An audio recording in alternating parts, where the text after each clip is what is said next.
Today, the White House is expected to announce its largest aid package yet, as President Biden accuses Russia of committing genocide for the very first time. This as Russia or forces redeploy into eastern Ukraine for a new offensive in Donbas, where Russian separatists have been waging war all the way to 2014. Now, new satellite imagery shows large military convoys moving towards the Ukrainian border. But Ukraine has a new piece of leverage in this fight following the detainment of an oligarch, a very wealthy Russian man, Viktor Medvedchuk, a close ally of Russian leader Vladimir Putin. And now Ukraine is proposing a prisoner swap. That makes things interesting. Meanwhile, today, the presidents of Poland, Lithuania, Latvia, and Estonia are meeting in Kyiv with Ukraine's president. The show of support coming as Putin is saying that peace talks are at a dead end. Kelly Meyer is live at the White House with all the latest reaction from the White House this morning. Kelly, good morning.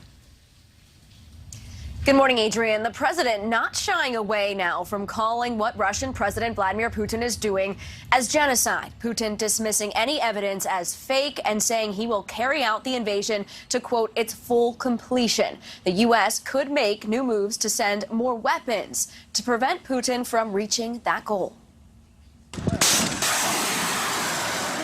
The White House preparing to send more weapons to Ukraine. Fire!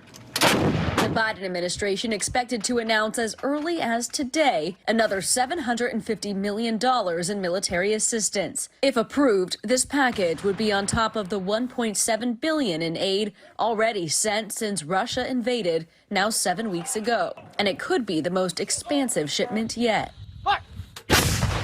Reports say the next delivery could include howitzer cannons, coastal defense drones, and protective suits in case of a chemical, biological, or nuclear weapons attack.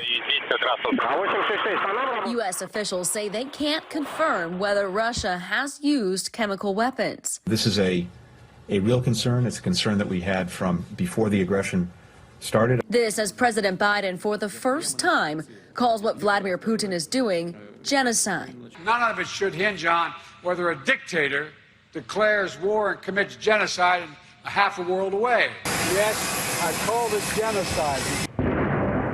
Ukraine preparing for a bloody battle in the east and south, with Russian forces shifting their focus. Russian officials saying plainly they won't stop military operations for peace talks. U.S. defense officials say the next 2 months will be a battle for Donbas on Ukraine's eastern side. Ukraine calling for more weapons and heavy artillery to help push Russia back.